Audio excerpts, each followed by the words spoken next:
Boa tarde a todos e bem-vindo. Sou Letícia Arrigui Casanova, sou sócia do escritório da Eurogroup Consulting em Lisboa e a viver em Portugal há 15 anos e com muito gosto.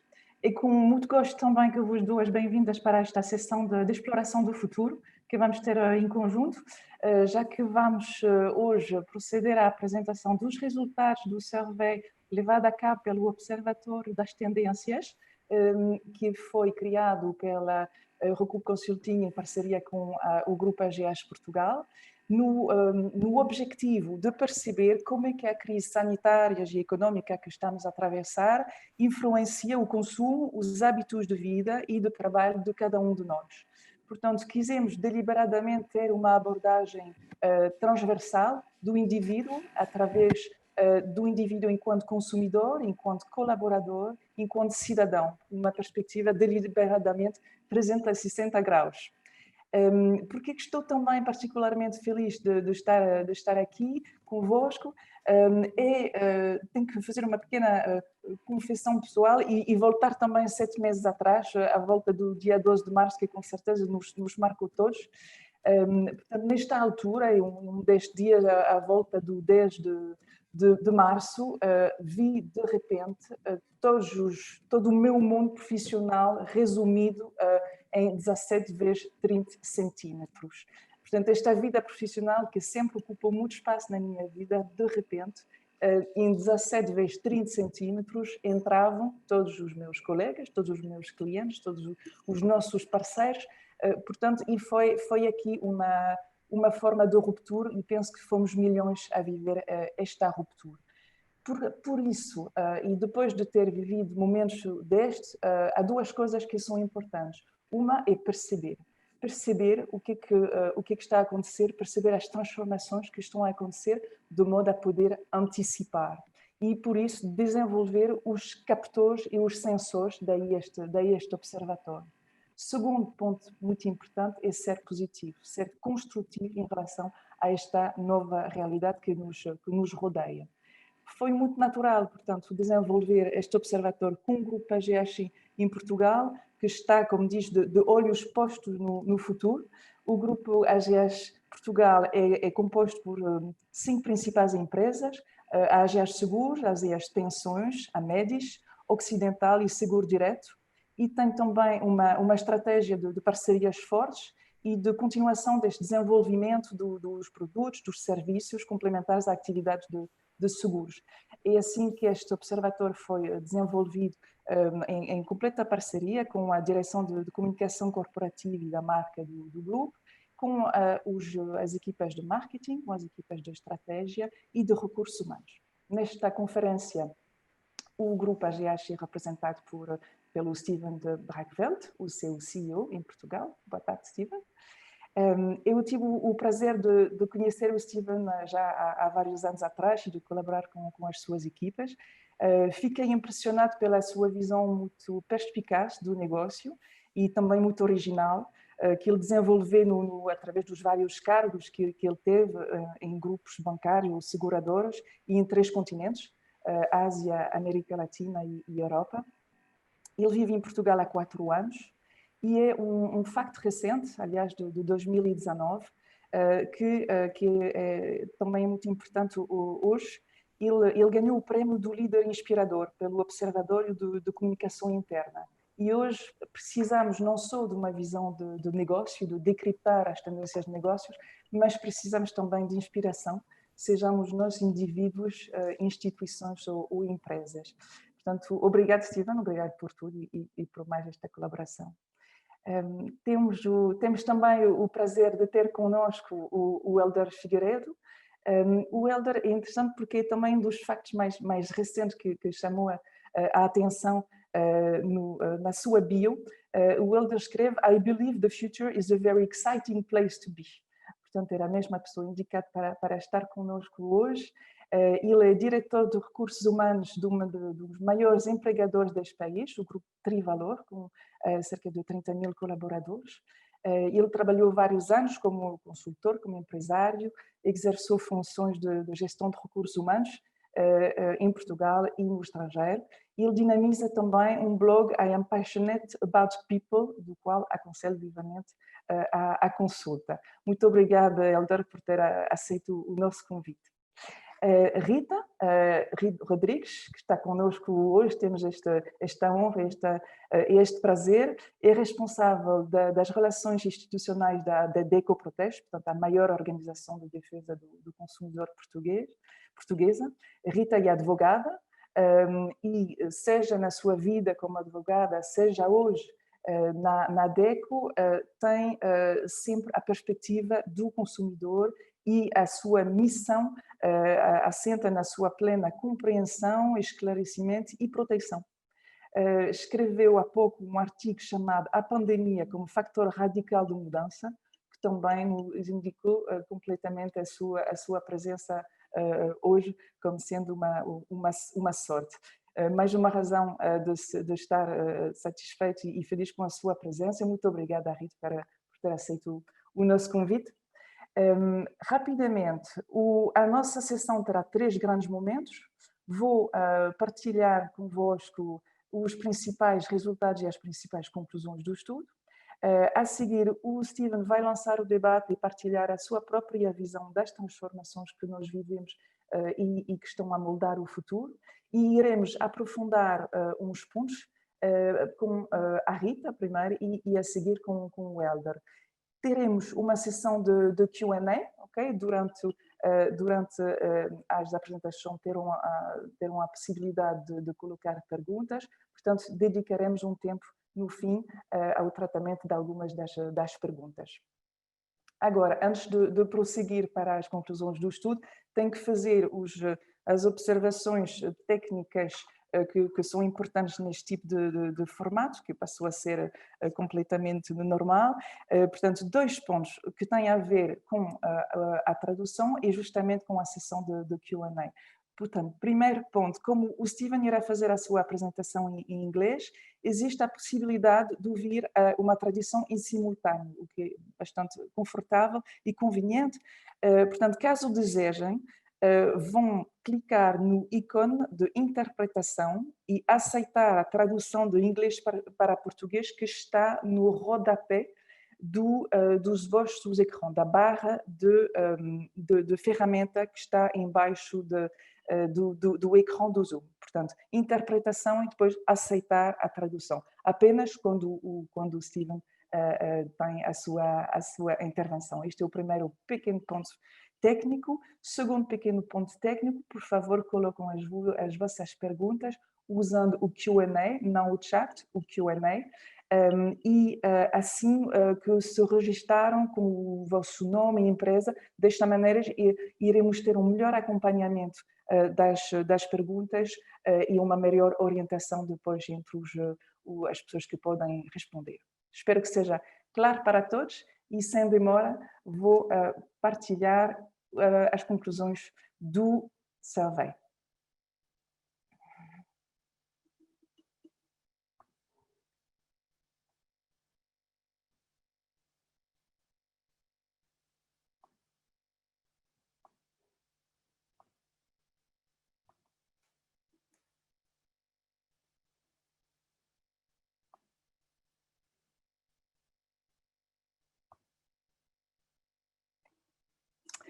Muito bem. O survey, uma pequena observação preliminar que tem a ver com dados técnicos. Este survey foi realizado entre os dias 9 e 23 de setembro e foi respondido por 1.744 indivíduos. Foi igualmente replicado em mais de 5 países da Europa do Norte e da América Latina, o que permite, em alguns casos, comparações internacionais interessantes. Este survey identifica e permitiu identificar 8 principais tendências que vamos visitar em conjunto.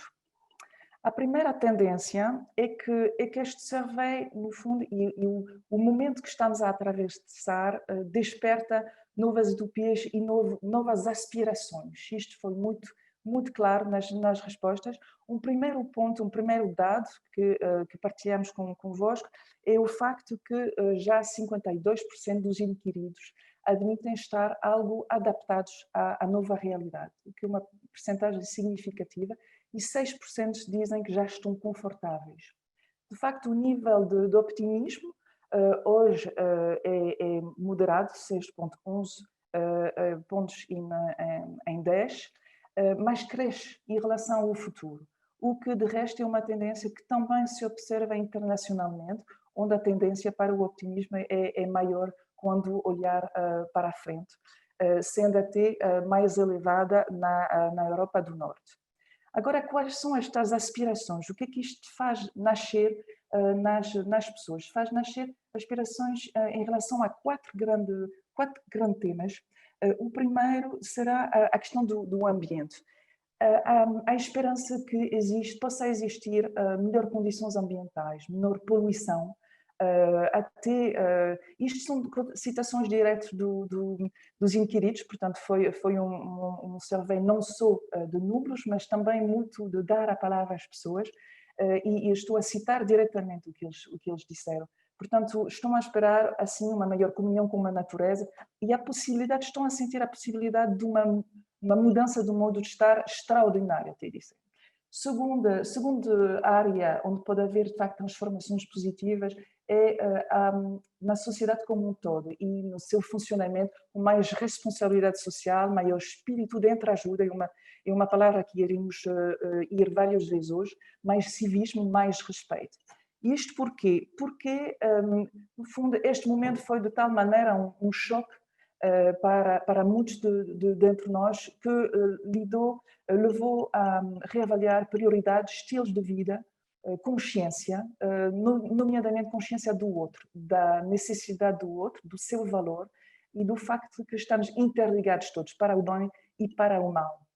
A outra alavanca muito forte que foi reconhecida neste momento é a questão da tecnologia. Também a tecnologia pode produzir transformações positivas, chegar até ajudar o maior desenvolvimento tecnológico do país, apoiar o modo de trabalho futuro de maneira segura, célere, rastreável e até permitir a criação de novos modelos de gestão, novas ofertas e até novas profissões. Portanto, também foi um momento fértil. Apesar disto, não devemos esconder que existem medos, preocupações e incertezas neste momento. O principal receio está, e não deve ser uma surpresa, está ligado com a saúde, okay? Para 32% das pessoas, de facto, a saúde é a principal preocupação, seguida de muito perto pelo risco de redução dos rendimentos e pelo risco de violência, de conflitos sociais.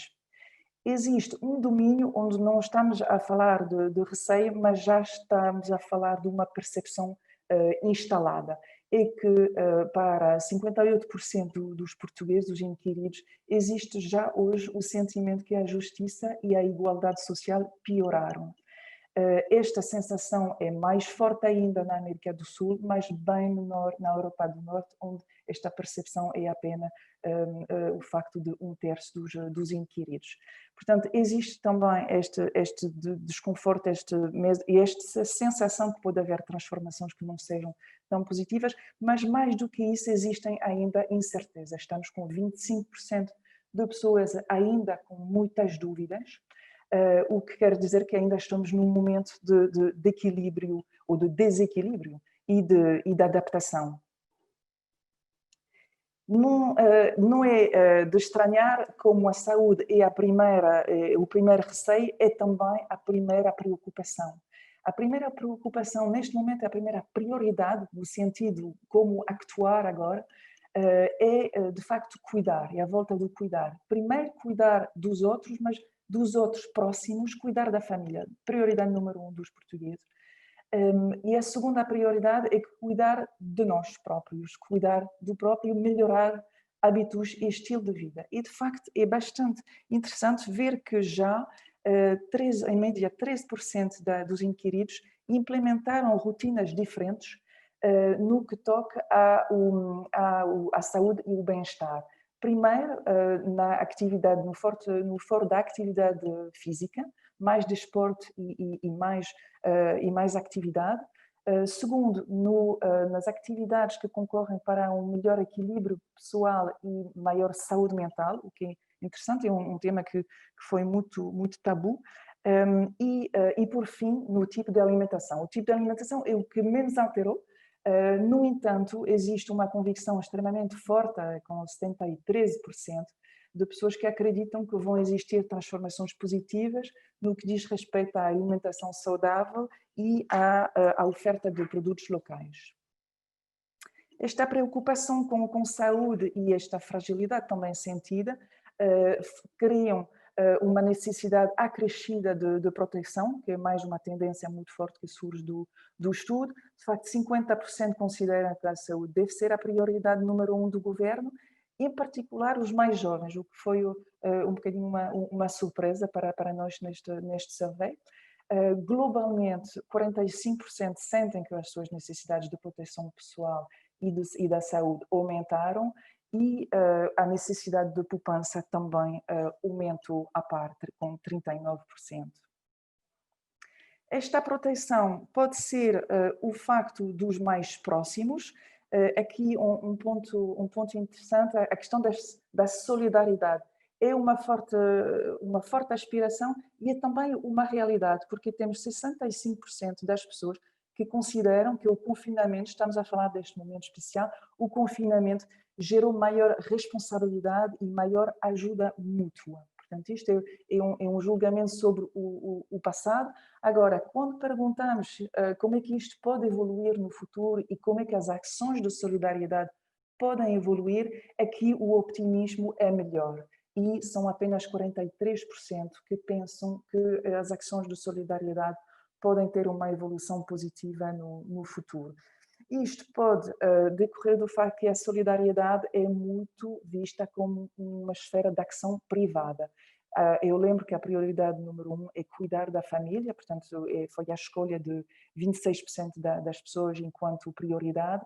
E, por outro fim, se vamos completamente do outro lado das prioridades, a última prioridade, o que é?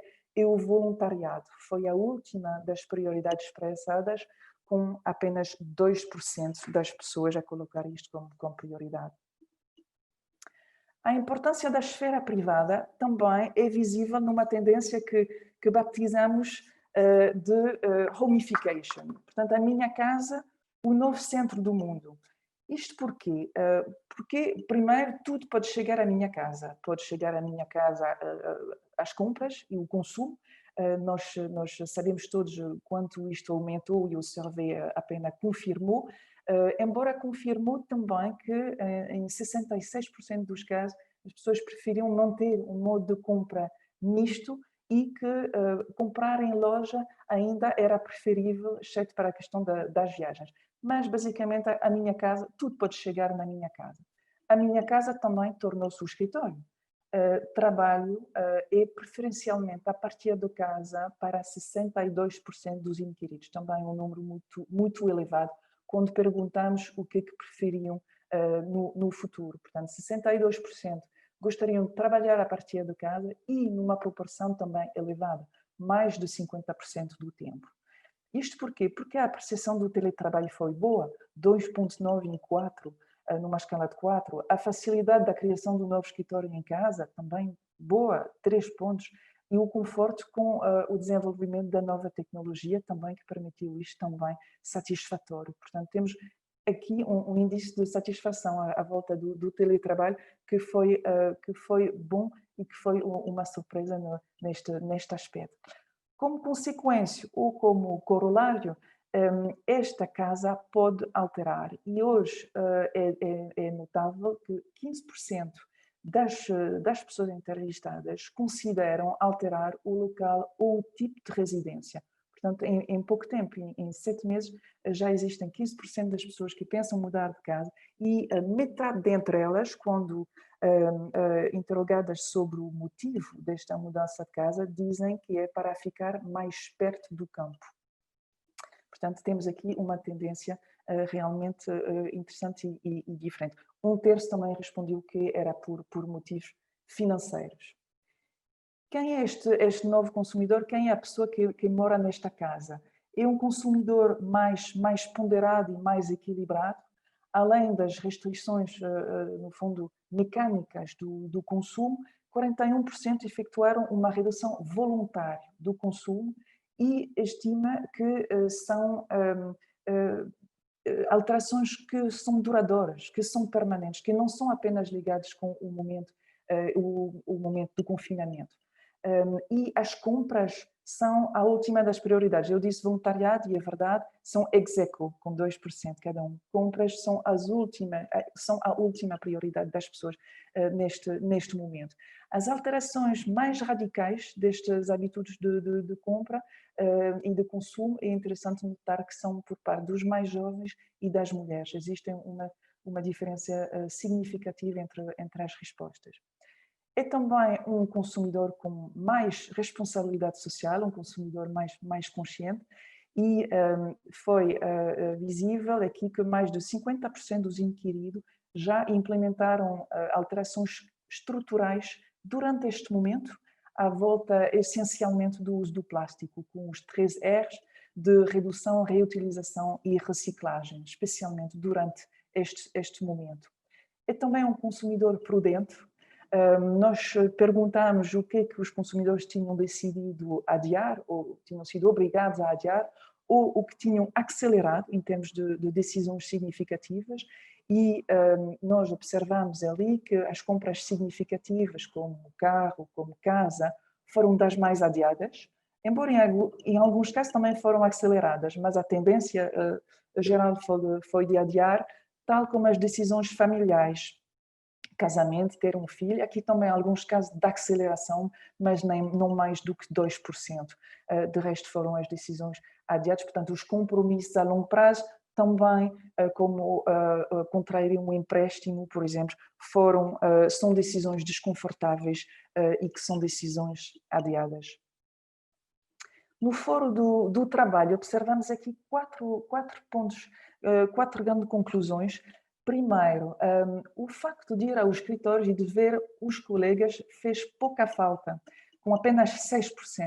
O que fez falta aos inquiridos foi a socialização, as viagens e as atividades culturais, principalmente. Estamos a falar de scoring de 22, 15, 19%. E aqui ir ao escritório e ver os colegas, realmente uma falta limitada. E o trabalho é neste momento a 4ª prioridade, globalmente. Aqui também uma diferença com as mulheres que colocam o trabalho na 2ª prioridade.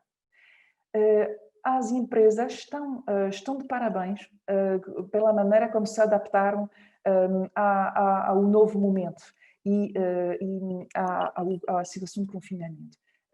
90% de facto consideram positiva a resposta das empresas, portanto, com a pergunta de como é que julgam, sejam empresas, sejam o apoio que foi dado pelas suas chefias para as pessoas que estavam nesta situação, e ali as pessoas realmente manifestaram uma satisfação, embora uma satisfação menor pelos colaboradores mais novos. De facto, a diferença geracional nas dificuldades sentidas é patente. Para os colaboradores mais sênior, a ausência de contacto e, de facto, esta organização de contacto remotos com equipas foi o elemento mais difícil, quando para os mais novos foram algum desequilíbrio entre vida pessoal e vida profissional que foi apontado, tal como uma queda de produtividade. Por fim, uma tendência muito forte à volta da aquisição de competência. Nós vimos aqui que a questão de iniciar uma formação foi a maior decisão de aceleração que as pessoas tomaram. Também algumas tiveram que adiar, mas o que mais acelerou foi esta decisão de iniciar uma formação, portanto, de adquirir competências durante este momento, o que também nos parece uma transformação prometedora e interessante. Para concluir, queria vos deixar com uma última estatística, foram muitos números, mas é para ter um panorama de como é que este momento então foi vivida. Para 75% dos inquiridos, este momento foi mais um momento de regulação. Passaram a fazer menos uma série de atividades por causa das circunstâncias, menos saídas, menos compras, menos viagens, menos socialização, menos deslocações em sítios com muita gente e cumprimento das regras. Portanto, foi uma modulação e uma certa subtração da atividade que aconteceu. Para 15% foi life as usual. Isto até foi surpreendente. Não alterei nada, nos disseram as pessoas. As minhas rotinas ficaram idênticas. Isto teve pouco impacto na minha vida. E para 10% houve um aproveitamento. Seja no foro físico, ocasião de aprender a cozinhar, parar de fumar, perder 20 quilos, caminhadas, bicicleta, muito em linha com esta tendência da saúde e do bem-estar que frisamos no início. Também no foro intelectual, mais horas de trabalho, e sabemos quanto verdade foi para algumas profissões em particular, mais leitura, portanto, mais ocasiões também de se cultivar, mais televisão, mais música, e também no foro mental, mais atividades que proporcionaram maior serenidade, reflexão, meditação ou até oração para quem tem a fé. Estas eram as principais conclusões que resultam do survey. Stephen, now that we share these results, what about your own thoughts and your own vision about the transformation that we are experiencing now? I hope that you can see me and hear me. E ouvir-me.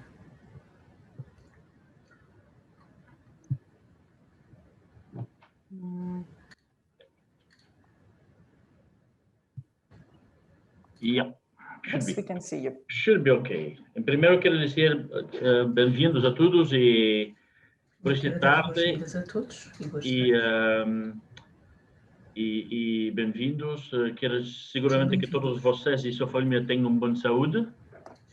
E como a Letícia disse, não vou falar em português, porque esse é um tema muito técnico e que sempre quero falar com muito paixão sobre estes temas. E todavia não é possível para mim falar em português sobre este tema. Então vou continuar em inglês. So, I mean, it's a very interesting analysis that muito has been made. I don't know if the Rich can cut out the translator in my ears because I hear the translator, which is not necessary.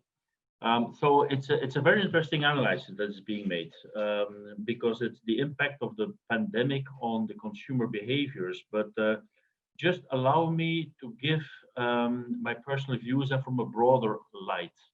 I mean, it's very strange that what nobody mentions anymore actually is that the whole day I'm talking to a screen. If you just go back over a year, nobody was talking to a screen, and now from morning till evening, I am actually talking to a screen, and nobody is explaining this anymore as being a change of habit, which is the COVID has changed. Now, will we? One of the questions, of course, will we ever go back to the old way of working? And the answer is clearly no. I mean, we will not go back to the old way of working. The questions that will remain in that aspect is to find for each company the balance between the culture, the corporate culture on the one side, and the fact of working from home on the other side. So this is an exercise, a very important exercise that we all will have to do in our company, because the corporate culture remains extremely important. And if we don't look at it, I mean, if we don't do that, we can as well hire mercenaries somewhere in the world who will be working, who will not respect our values, who will not live the culture we are. It will also affect the future benefits of employees, because with the fact that more and more people will be working from home, maybe we will not need the same benefits, maybe we will need other benefits. So it's also a job in which HR will have to look into, and of course, as mentioned already, is one from a work point of view, the trainings and the academy and the efficiency will in certain moments increase a lot. Also, real estate will be affected a lot from a general point of view.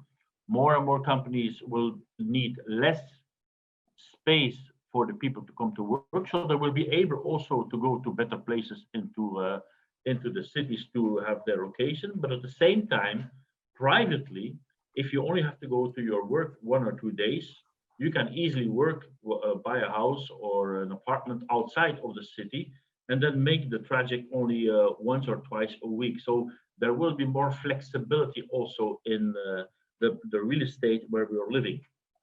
A third element which has come out also of this tendency, but I would put it broader, is also technology. Indeed, COVID has been a shock on technology. Not that it has increased the technology, because technology was there. It just has leapfrogged the usage of technology. And there are still some big changes I see coming. When I look to Taiwan, for example, where you have Audrey Tang, who is the Minister of Digital, or I looked what recently happened in Chile, I do believe that in the coming years, we see more and more of the digital democracy. We all should be aware that the political system today, still as it exists, where we have to go and vote, where there is a parliament and a senate, is something which is about 200 years old.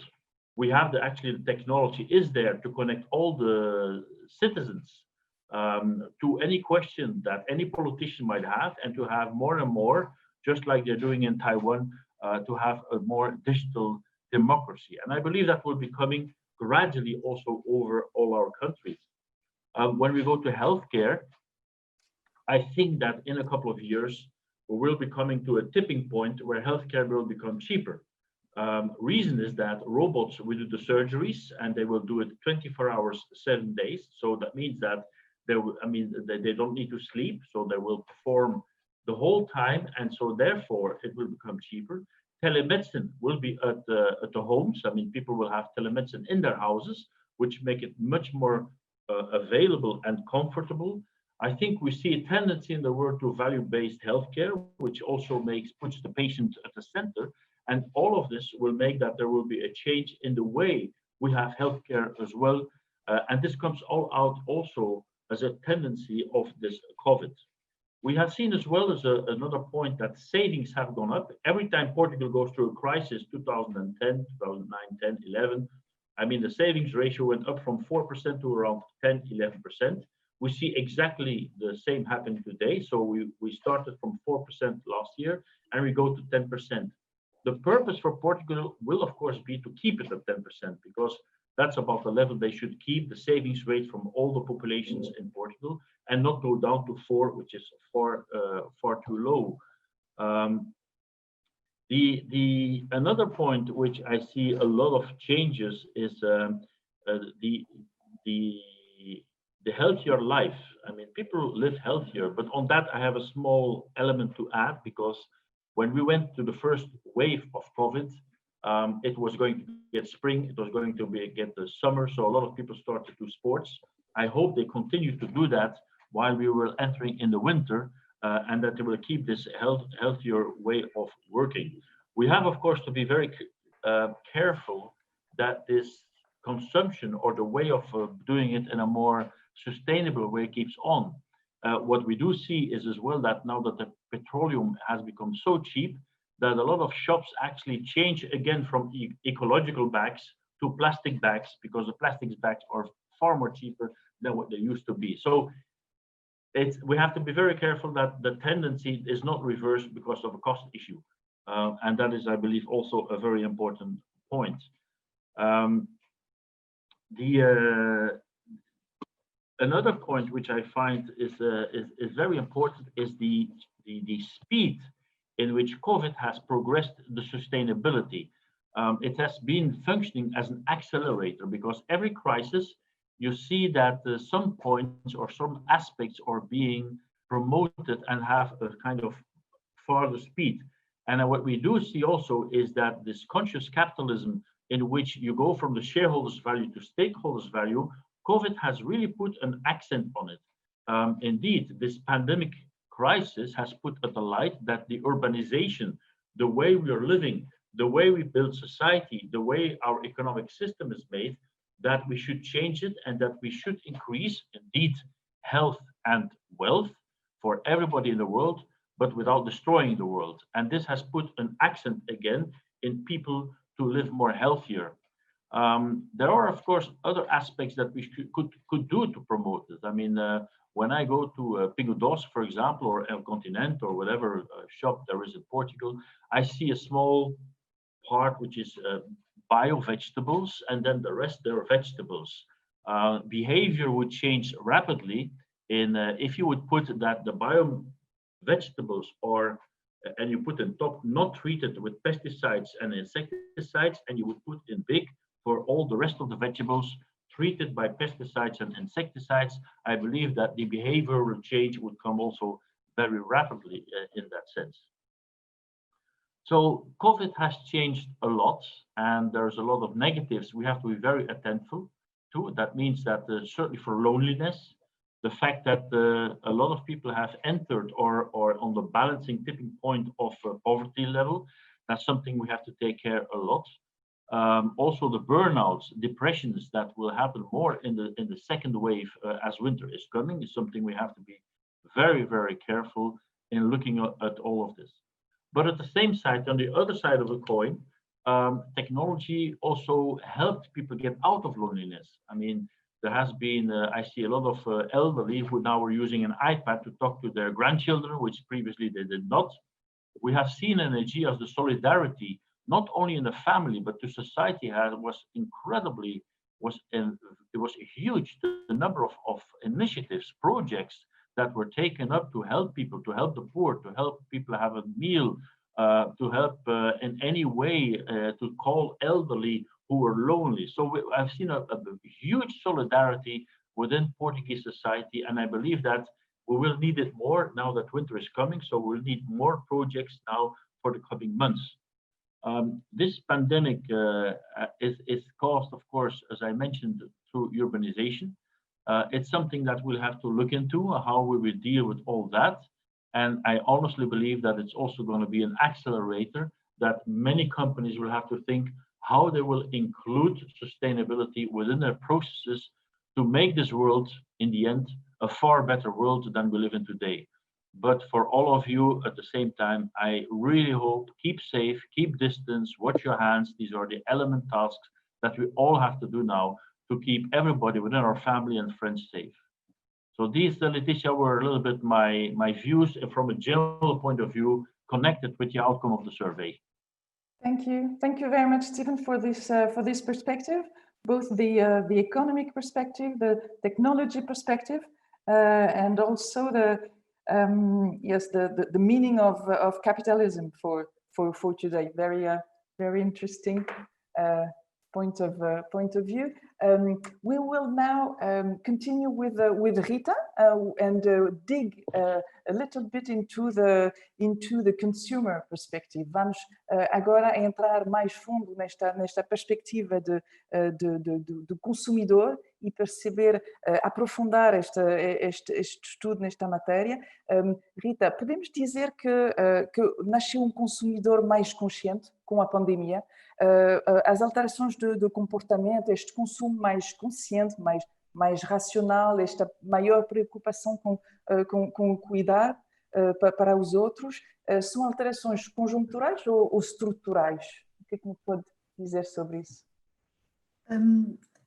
Para já agradecer em nome da DEC Proteste o convite e muitos parabéns pelo excelente trabalho e de facto os resultados e os insights que nos estão a dar são muito importantes e é sempre importante ter também esta visão tão interessante de um estudo tão bem feito. Nós acreditamos não só que estas mudanças destes tempos difíceis que vivemos, o consumidor olhou para elas e teve que tomar uma decisão. Ou vivê-lo de uma forma desafiante, ou achar que tudo iria terminar e que nada mais valeria a pena fazer. O que nós tentámos, enquanto maior organização de defesa do consumidor do nosso país, foi ir também aproveitando o momento para ajudar o consumidor a interiorizar estas alterações que a pandemia obrigou a fazer, mas que nós queremos claramente influenciar que passem a ser estruturais. Ou seja, nós temos claramente um objetivo de defesa do consumidor em conseguir que todas estas mudanças de fazer consumos mais pensados e refletidos, ter uma vida mais sustentável, todos estes números que foram mostrados e de forma tão interessante, perceber que inclusivamente o exercício físico passou a fazer parte da vida, da rotina de alguns, houve até quem conseguisse perder peso e ter uma vida mais saudável. Todos estes pequenos passos nós entendemos que devem ser usados para ser interiorizados pelo próprio consumidor. E nós aqui temos um papel muito importante. E o papel importante que temos é, por um lado, dar números, contabilizar e dar a perceber ao consumidor a sua pegada, de que maneira que todas as suas escolhas têm impacto no seu dia-a-dia, e, por outro lado, ajudá-lo também a fazer as melhores escolhas, porque muitas vezes trata-se de desconhecimento ou de não ter uma clara percepção do que é que o mercado oferece. Nós lançámos precisamente no início da pandemia, porque já estava previsto, foi uma mera coincidência, nós entramos com um pedido na Assembleia da República, e a DEC Proteste encabeça esse pedido, para que seja reconhecido o Dia Nacional da Sustentabilidade. E com isto, claramente que nós entendemos que a noção de consumidor é uma noção que deixa de se limitar a quem compra, a quem reconhece ou reivindica uma garantia, a quem tem um problema com o prestador de telecomunicações. A noção de consumidor ganha uma latitude que se confunde com cidadania e interioriza o conceito de sustentabilidade. Sustentabilidade nas suas diferentes vertentes. Entendemos que o reconhecer este dia, nós propomos que seja o dia 25 de setembro, por ter sido o dia em que foram decididos os objetivos para 2030 por parte das Nações Unidas, e portanto há aqui um simbolismo. Nós entendemos que o dia 25 de setembro deve ser o dia nacional, precisamente porque queremos que seja, através também deste símbolo, interiorizado de uma forma estrutural na vida dos consumidores portugueses, e porque não depois também ter a ambição de ir por toda essa Europa. Os desafios foram grandes e a verdade é que, se não aproveitarmos este momento, se não tentarmos reconhecer que há um lado bom em toda esta pandemia, se não utilizarmos e se não dermos a volta para que se torne um lado bom, aproveitando que todos estes exemplos, todas estas alterações comportamentais passem naturalmente a fazer parte do dia-a-dia do consumidor, será mais uma oportunidade perdida. É evidente que às vezes é preciso ter números que magoem e que façam acordar as consciências de todos. Nós sabemos, por exemplo, que a nível das emissões de dióxido de carbono na China diminuíram 30%. Nós sabemos, por exemplo, que em 3 semanas esta diminuição, nós temos um número, com esta diminuição, um número semelhante ao que Nova Iorque produz um ano inteiro, e portanto é simbólico, é impactante, e a pergunta que nós colocamos é: ninguém deve ficar de fora, todos temos esta responsabilidade. Nós, enquanto Organização de Defesa do Consumidor, temos a responsabilidade de sensibilizar os consumidores a tomarem parte desta mudança. Portanto, respondendo de uma forma muito direta à pergunta que a Letícia me colocou, claramente que tem que ser uma mudança estrutural e não apenas de ocasião, e se não for, há o compromisso da defesa do consumidor em Portugal de influenciar para que ela se torne claramente estrutural.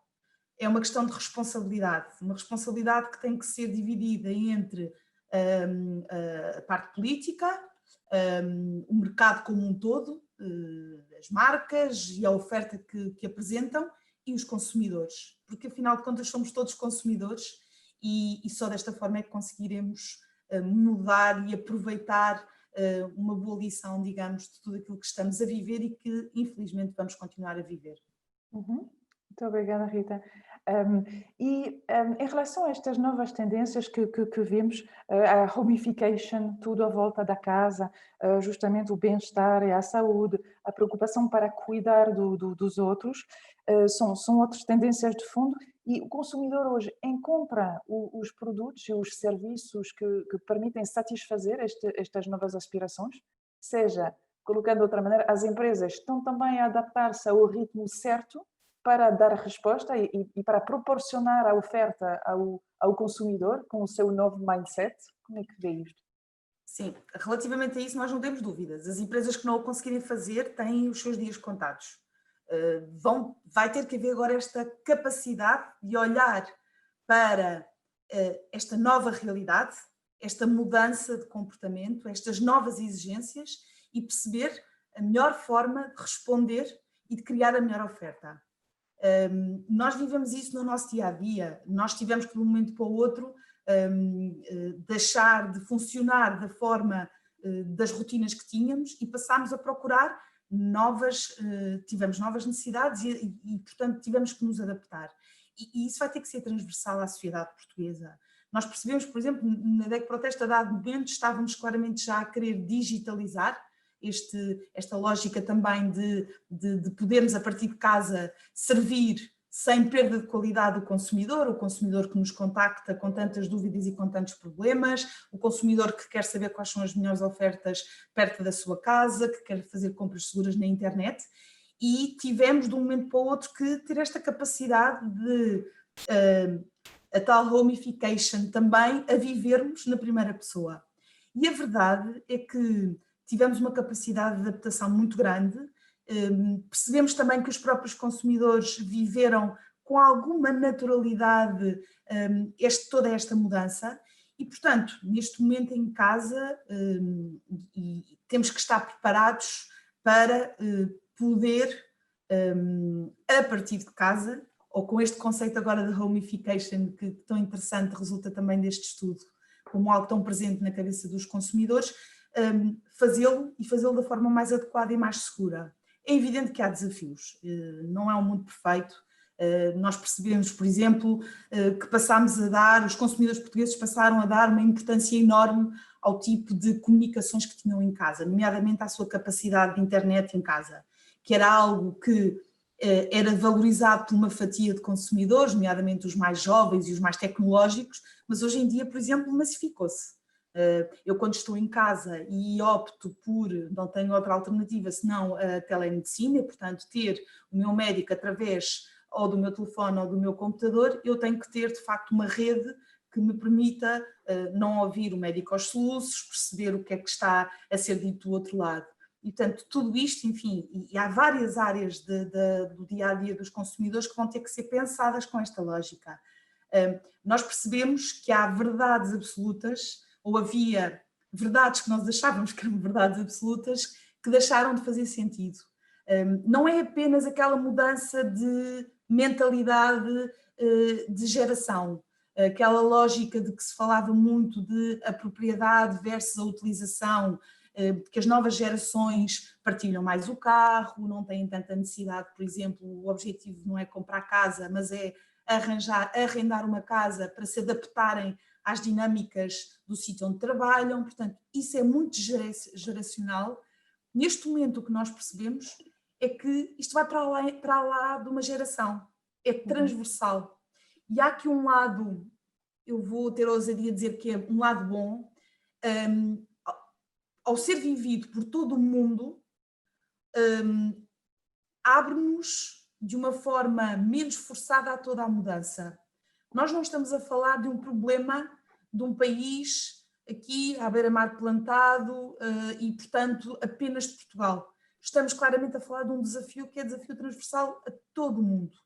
E isso dá-nos, por um lado, uma rapidez de desenvolvimento e até de inovação, e dá-nos também, por outro lado, este conforto de que não somos os únicos, não é só uma realidade nossa. Os próximos tempos vão ser tempos muito interessantes, muito desafiantes, mas onde vamos perceber isso mesmo, que é, por um lado, vamos ter que ter esta capacidade de interiorizar no dia-a-dia que passamos a ter um mundo diferente, o mundo mudou, e quem não o quiser encarar, enfim, parte já muito... já parte muito pouco, muito descalço, digamos assim, para esta luta, e por outro lado vamos ter que ter a capacidade de procurar as ofertas, o consumidor exigir as ofertas adequadas às suas necessidades e o mercado preparar essas ofertas também. Mas com positivismo, eu estou certa que encontraremos todos o equilíbrio para os ingredientes certos para esta receita. Muito obrigada, Rita. É uma boa conclusão positiva e cheia de esperança e também de solidariedade, não só dentro do país, mas está a dizer mesmo ao nível mundial. É verdade, é verdade. Helga, podemos explorar a questão agora dos nossos 3C, no fundo, este cidadão, que é cidadão consumidor, agora o cidadão colaborador, explorar um pouco a sua evolução também. Portanto, nós percebemos que é um dado adquirido, o teletrabalho é para se manter, seja por força das coisas, seja por gosto pessoal. Quais são, agora que isto é assim, quais são os principais desafios que se colocam para perpetuar justamente esta boa apreciação do teletrabalho? O que é que isto quer dizer em termos de sentimento de pertença para as empresas, como mantê-lo, para lidar também com uma certa saturação do virtual, que podemos ter às vezes, e para conciliar também a apreciação diferente entre os mais novos e os mais antigos, que hoje estão todos nas mesmas empresas, e mais. Portanto, qual é a sua visão sobre estes desafios para manter este bom funcionamento do teletrabalho que podemos observar? Boa tarde a todos. Antes de mais, queria só fazer uma nota prévia dizendo que a opinião que vou veicular é a opinião pessoal e não vincula de modo algum a empresa onde trabalho ou o grupo onde trabalho. Resulta de algumas reflexões dentro e fora do trabalho e também da experiência pessoal que levo em relação ao teletrabalho e a tudo isto. A Rita estava a dizer que nesta altura conta muito a rede e eu de repente perdi a ligação e caí para aqui, não ouvi metade da pergunta, mas como tinha a pergunta prévia, vou tentar responder. Fiquei surpreendido com a conclusão e acho que liga com aquilo que vamos falar a seguir, que tem a ver com 75% mudaram, ou seja, ajustaram e 10% mudaram para melhor ou fizeram coisas melhores. Portanto, estamos a falar no total de 85%. Esta situação que vivemos não foi indiferente a 85% das pessoas, sendo que, infelizmente, olhamos de forma positiva para o copo meio cheio só em 15% dos casos. Mas eu olho também positivamente para as outras situações todas que deixámos de fazer, que consumimos menos, gastamos menos, passámos a olhar para as compras e para aquilo que adquirimos de uma forma mais conscienciosa e mais sustentável. Em relação ao teletrabalho, eu lembro que em 2019, no verão de 2019, quando houve a crise dos motoristas dos combustíveis, foi um primeiro exemplo de que se calhar havia que mudar algumas práticas que nós vínhamos a ter até então. E na altura, lembro-me que se optou já, nessa altura, por reuniões à distância, evitar longas viagens, até porque poderia faltar o combustível e não havia o combustível. Durou pouco tempo e, portanto, passado umas semanas, a coisa acabou, voltámos à nossa vidinha normal e voltámos naturalmente aos hábitos antigos de fazer as tais viagens de 300, 400, 500 quilómetros, falando só de Portugal, já para não falar dos aviões para o estrangeiro, e voltámos ao normal. E eu acho que 85% das pessoas sentiram que houve diferença. Eu acho que esta é uma oportunidade única para não perder o ritmo e para não perder o que foram as vantagens, e houve muitas vantagens, muitas coisas positivas, no caso da reorganização dos locais de trabalho. Nomeadamente a questão de, há uma que eu defendo com todas as minhas forças, que tem a ver com a rapidez na tomada de decisão. Hoje em dia as decisões podem ser tomadas muito mais rapidamente, até porque independentemente do local onde as pessoas estejam a trabalhar, é fácil chamá-las através do Zoom, através do Teams, ou através de outra qualquer tecnologia que se use, ter a voz ativa de quem tem que participar na decisão e tomar a decisão mais rapidamente. Eu acho que é fundamental não perder este ritmo, independentemente de podermos estar no mesmo escritório, em escritórios diferentes, ou não fazer esperar decisões que por falta de informação ou por falta de falar com A ou com B possa ser um motivo que faça com que as decisões se arrastem.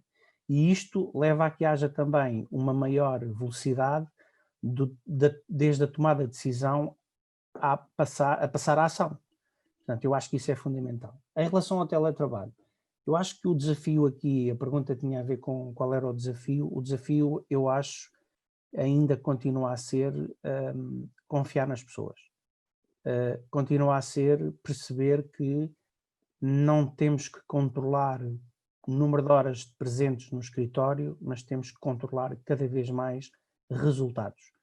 E este é um desafio para muitas chefias, sobretudo para as lideranças intermédias, que se não tiverem esse clique, de repente deixam de ter uma equipa de 20 ou 30 pessoas que está ali à minha vista, eu estou a ver a equipa à minha frente, eu estou a ver o que é que eles estão a trabalhar, estão atrás do computador e estão a trabalhar. Se calhar podem não estar a trabalhar, podem estar a ver o Facebook, podem estar nas redes sociais, podem estar a fazer compras online, podem estar a ler uma revista, podem estar a fazer as cosquices todas dos programas de televisão da noite anterior, no Twitter, seja lá onde for. Portanto, é um engano nós pensarmos que controlamos as pessoas só porque elas estão à nossa frente ou estão na nossa sala. E isto vai ser, eu acho que esta vai ser a grande mudança. Há chefias que se sentem muito, mas mesmo muito desconfortáveis com isso. Eu tenho pessoas e amigos meus que trabalham noutras empresas, inclusive, e que dizem que sentir que o escritório está vazio, pensar, de repente tinha ali 10 pessoas à minha frente, agora não tenho pessoas nenhumas ali à minha frente, o que é que eu faço? Como é que eu posso ser chefe se não tenho as pessoas na sala? E esse é um grande desafio, é um desafio que está mais dentro da cabeça das pessoas do que fora, mas na realidade é o desafio que há que ultrapassar. E quando as pessoas... Aqui a diferença, e é um desafio que por acaso, no caso das gerações menos novas, diria assim, é um desafio que no caso das gerações menos novas, que estão em teletrabalho, a tendência é para normalizarem, ou seja, a tendência é para seguirem normas e regras e para se comprometerem com os resultados. Mais do que fazer o trabalho, é saber que têm que fazer o trabalho e comprometem, e sentem-se mal se não entregarem o trabalho. E, portanto, aí se calhar a geração mais nova até pode dizer que se sente menos produtiva, porque se calhar já não tem esse compromisso, mas alguém que passou de uma situação em que trabalho 100% no escritório e de repente vou trabalhar para casa, a segurança que eu vou ter, a confiança que eu vou ter em mim próprio é entregar resultados, é mostrar ao meu chefe que eu estou cá a tempo e horas e que eu no final do dia entrego o produto acabado, seja o que for, portanto entrego aquilo que era suposto eu entregar independentemente de estar em casa ou estar no escritório. Portanto aí se calhar a vantagem vai para os menos novos, entre aspas, porque realmente sentem uma necessidade quase de justificar, mas eu agora estou em casa, eu nunca trabalhei em casa, eu não sei o que é trabalhar em casa, então deixa cá fazer tudo certinho, direitinho, para eu continuar a trabalhar em casa, até porque tenho todas as outras vantagens, não vou para o escritório, não estou preso no trânsito, portanto há um conjunto de vantagens associadas e até para manter essas vantagens. No caso das chefias e das lideranças, são a chave, eu acho que são a chave para que o teletrabalho funcione ou não funcione. Portanto, se eu não confiar nas pessoas que tenho a trabalhar comigo, eu vou fazer com que não funcione. Se eu confiar nas pessoas que trabalham comigo, eu vou fazer com que funcione. Regra geral, eu costumo dar o exemplo de que eu prefiro confiar em 100 pessoas e ser enganado por 2 ou 3, e se calhar apanho uma desilusão e fico chateado, do que desconfiar de 100 pessoas. Porque se eu desconfiar de 100 pessoas à partida, vou ser muito mais infeliz do que confiar nas 100 pessoas e ser enganado por 3 ou 4 ou 5 que sejam. Percebam, a diferença é a energia que eu gasto a confiar nas pessoas e ter confiança de volta, que normalmente é isso que acontece. Se eu dou confiança, eu vou receber confiança. Portanto, isto estabelece uma relação de confiança. Agora, naturalmente que vai haver 3 ou 4 ou 5 que sejam, que vão fazer, provavelmente não vão fazer o trabalho, vão andar a passear, vão andar a fazer 30 por uma linha, mas mais cedo ou mais tarde o trabalho dessas pessoas também se vai notar que não aparece. também se vai notar que não cumprem prazos, também se vai notar que o seu comportamento não é o mais adequado. E, portanto, eu acho que o desafio é este, é confiança. Eu prefiro confiar em 100, ser enganado por 4 ou 5, do que desconfiar de 100, dá muito mais dores de cabeça. Não sei se respondi à pergunta. Completamente, obrigada, Hélder. Uma pequena pergunta, temos ainda dois minutos. O que é que lhe parece desta aceleração à volta da formação e da aquisição de competências que observamos? Qual é a sua experiência à volta disto? O que é que isto possa ser como benefício para as empresas? Como é que vê esta tendência? Eu entendo, faz lembrar-me o filme Matrix, onde de repente o ator, naquele momento, a personagem, teve que aprender a pilotar um helicóptero, porque tinha o helicóptero à frente e tinha que pilotar. Portanto, eu acho que estamos nesta fase, a nossa vida está agora aqui comparada um bocadinho com Matrix, ou seja, nós temos que aprender cada vez mais rapidamente. Eu acho que, de uma forma geral, as organizações de formação, as próprias empresas, as academias das empresas, adaptaram-se muito rapidamente a esta nova realidade de disponibilizar conteúdos muito rapidamente, de forma mais levezinha, a que toda a gente aprenda, e acho que as pessoas, de uma forma geral, também perceberam isso. Como foi muito de repente, eu sinto que há algum cansaço digital neste momento de tanto webinar, tanta formação online, começa a haver algum cansaço. Também sinto isso eu próprio quando me inscrevo num webinar e já estou cansado de outras coisas, já não consigo ir ver, e às vezes nem energia tenho para ir ver o que foi gravado desse webinar. Agora, isto neste momento é o paraíso para todas aquelas pessoas que no passado andaram a falar do e-learning, do microlearning, da gamification, de tudo isso. Portanto, estamos a viver o paraíso. Neste momento, quase ninguém pode dizer que não sabe o que é ter uma formação online, porque o caminho é esse, e portanto eu acho que vai continuar a haver necessidade de haver sistemas de blended, em que há presencial, em que há online, mas cada vez mais esta pode ser também uma oportunidade para o online ganhar o seu espaço, que eu acho que está a ganhar. Ter agora muito cuidado com o tal cansaço associado a ser tudo online. Portanto, eu acho que o desafio agora é como é que se gera o equilíbrio entre uma coisa e outra, por forma a que as pessoas também não fiquem demasiado cansadas. É um bom alerta. Muito obrigada, Hélder. Temos aqui, portanto, 13 minutos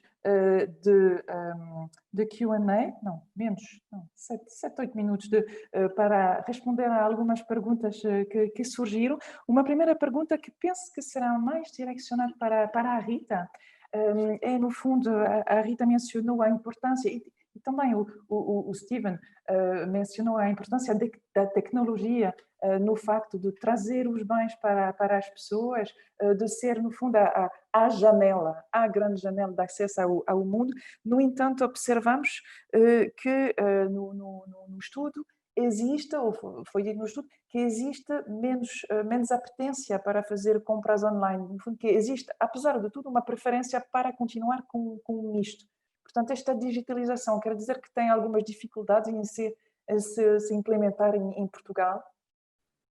Que é que Sim, claramente que essa perspectiva reflete a falta de literacia digital que existe em Portugal. Ou seja, nós temos muita tendência nestas discussões para nos fecharmos com a ideia de Lisboa e Porto.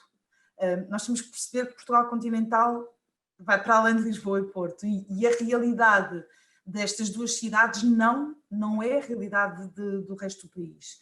Nós, de facto, temos, e aqui, enquanto Organização de Defesa do Consumidor, também assumimos as nossas responsabilidades e temos um programa que visa precisamente colmatar essa falta de literacia digital, principalmente das camadas menos jovens, e principalmente se fizermos uma análise fora das grandes cidades.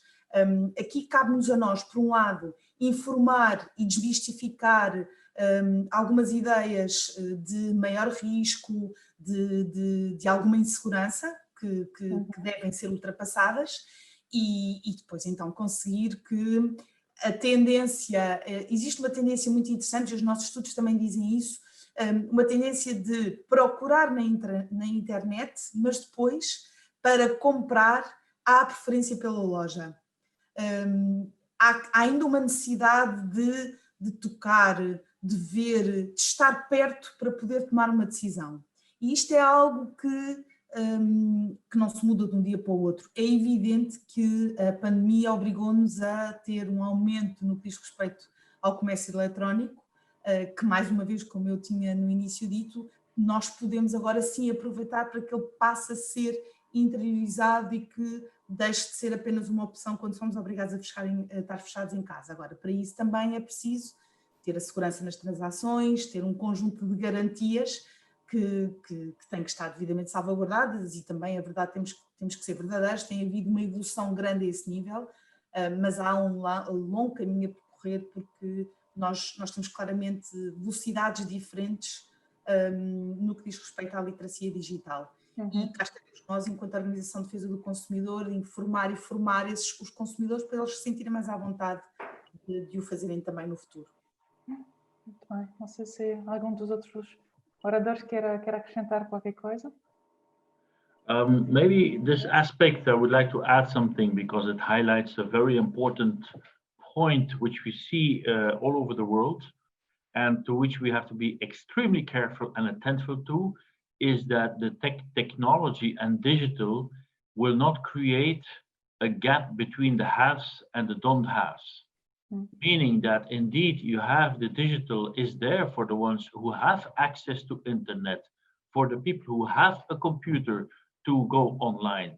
But don't forget, we have a big part of our society, not only in Portugal alone, but also in other countries, who do not have access to internet, who do not have a computer.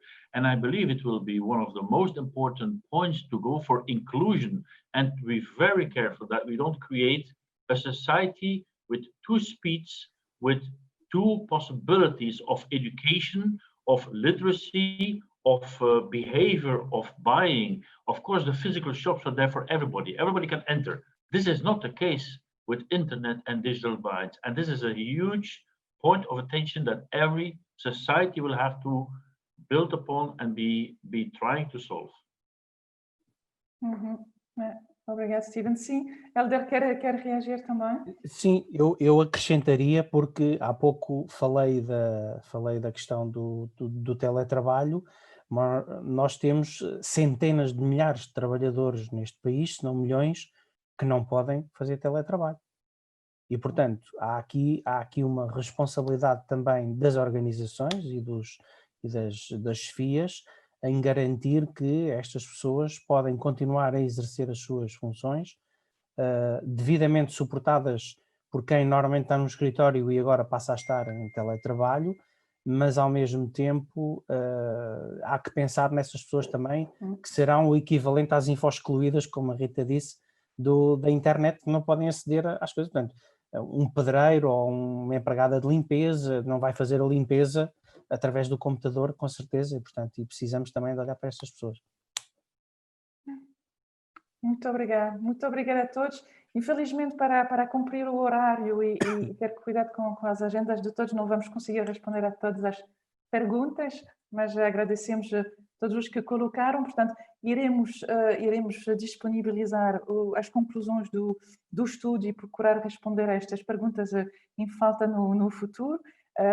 Resta-me agradecer realmente aos nossos oradores o seu contributo, no sentido de ter focado em alguns pontos. Portanto, houve algumas palavras assim marcantes, a questão da tecnologia, e acabamos de concluir, no fundo, nesta, a aceleração da sustentabilidade e do conscious capitalism, como no fundo, gerar health and wealth without destroying the world, manter este equilíbrio.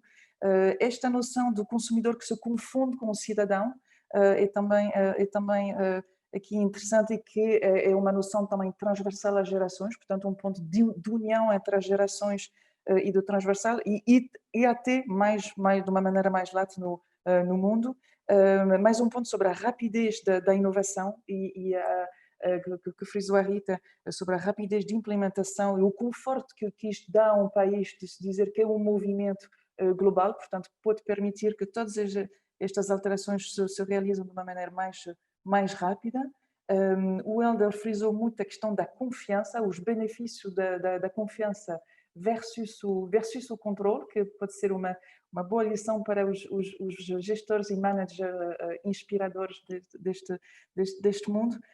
Alertou também para o risco de cansaço do todo online, portanto, da criatividade, no fundo, que devíamos ter enquanto colaboradores, managers, empresas e instituições para gerir isto, e a possibilidade, no fundo, para a formação de se transformar e aqui também de ser mais acessível para um maior número de pessoas.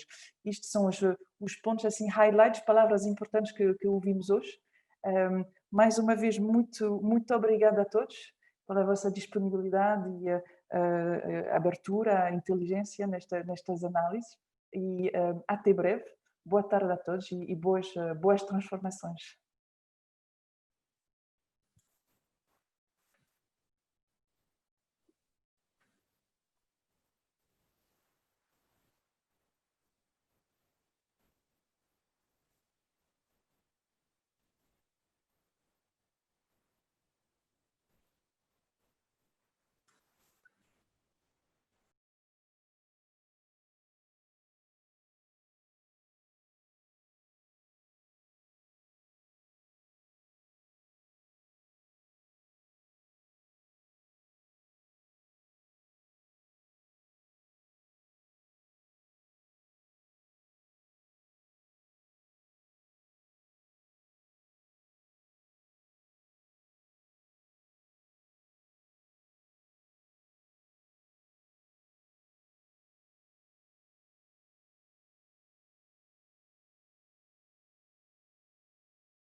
Sofia, entramos noutro. Sofia, entramos noutro, está bem? E vou mandar agora um invite. Obrigada.